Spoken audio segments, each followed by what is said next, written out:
Yes. Now, when you were working early on with Francis Ford Coppola, did you have any of those moments when he was asking things that maybe you couldn't deliver on, or a misunderstanding about performance or what was being requested? Any moments like that come to mind early on in your career?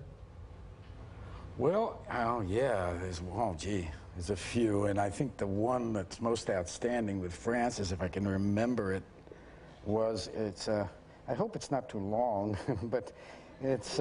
Take your time, Al. Oh, gee. Yeah, I know, it's... You don't kill time, it kills you, right? That's it, yeah. There was the scene in Godfather 1, if anybody remembers it, when young Michael, gets married in Sicily, and he has to pass around candies. It's a tradition, an Italian tradition. And then Francis says, okay, Al, here's the thing. You pass around the candies, you go to the different people, and then you take the girl who's your wife, and you waltz, you do a waltz, and you go off in the car. So I thought, okay. I said, Francis, you say you want me to talk in Italian to these people that I'm passing the candy. I said, I don't speak Italian. He said, well, it doesn't matter. I mean, you just say anything. Whatever, you know, I mean, double talk, whatever, because I'm way up with the camera. We'll get it later, you know, don't worry about a thing. Just waltz around with the girl. So I said, Francis, I don't waltz. I don't know how to waltz. I mean,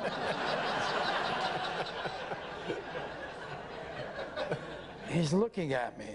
He said, well, do something. You move with the girl. It doesn't matter. Just move around. Hold her. You walk around. You've got some.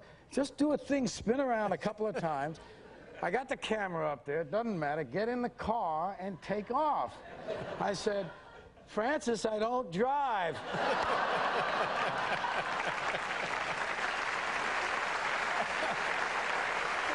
Why did I pick him? Why him?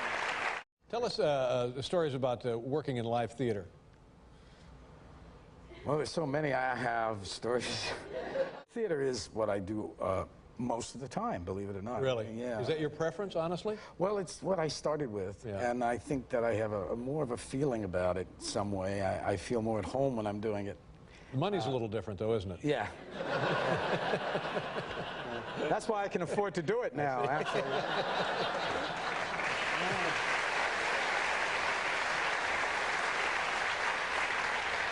So one night I was doing the play, and I had this feeling. It was a feeling I had never had before. I was connecting to someone in that audience, and it was like because the eyes were like were riveted to me, and I felt I was drawn to it at all times. So you're making contact with someone's eyes in it's not, yes, it's a feeling you get. It's like being in the athletes talk about the zone, maybe. You're in the zone with that person, and you just, you know, and finally I started playing the whole play. It was at such a degree that I had to look out at the end of the play and look into the area that was giving me so much vibe.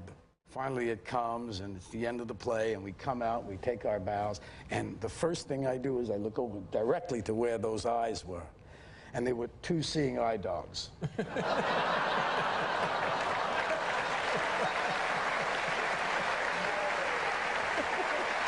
that's silly. It's an illusion, you know. That's not right. Now, I think we have some videotape of you at a baseball game. I think it's 1997 is what I'm guessing. Does that ring a bell? Oh, it does. Should we talk about a loud bell in my inner ear? Should we look at the videotape first and then talk about it, or talk about it first and then look at it? Maybe I should talk about it first. Okay, tell people what this was. This is a Yankee game, right? I'm doing an inordinate amount of talking, though. It's a talk show. Oh, there it is. Oh, there it is. That's the idea. You fit right in. This is, who am I kidding? This is where I belong. Yeah, that's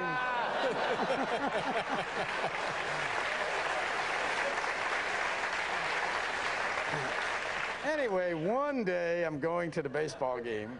You're a big sports fan. Well, I like sports a lot. I enjoy the games. I love baseball and all of them. You know, it's great to watch the athletes. They're amazing. So, and I was with my girlfriend, Beverly D'Angelo, and we went to the...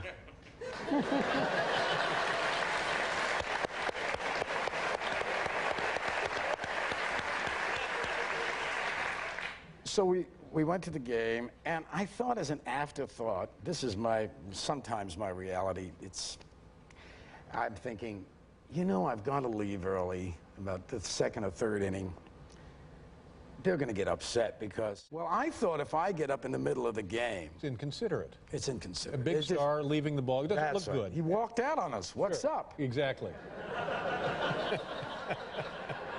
So I was thinking it was a Broadway show or something. So anyway, I go in and I said, you know, I happen to have a spare beard in the car. Mm-hmm. Go figure that.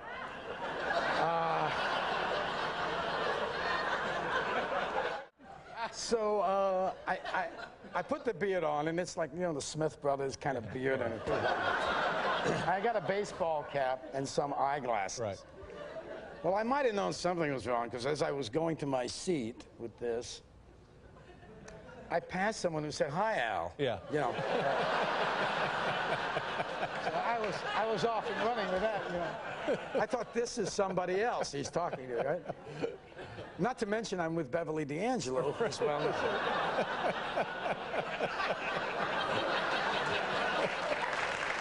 of it makes any sense.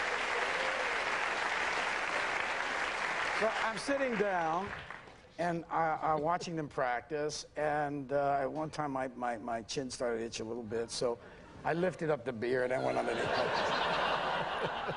But I'm so sure of myself, you know what I mean? No one's going to know, right. And Beverly's there, and I'm not putting two and two together yet, until I look out in the field, and for some reason, the cameras that were on the players are now switched and turned around on me.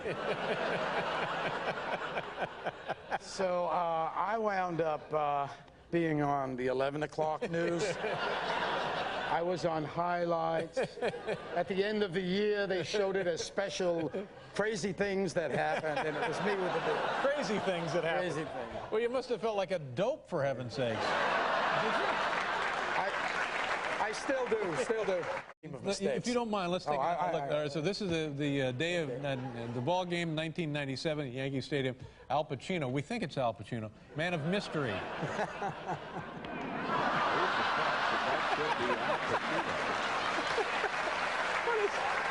What's the matter with you? Excellent idea.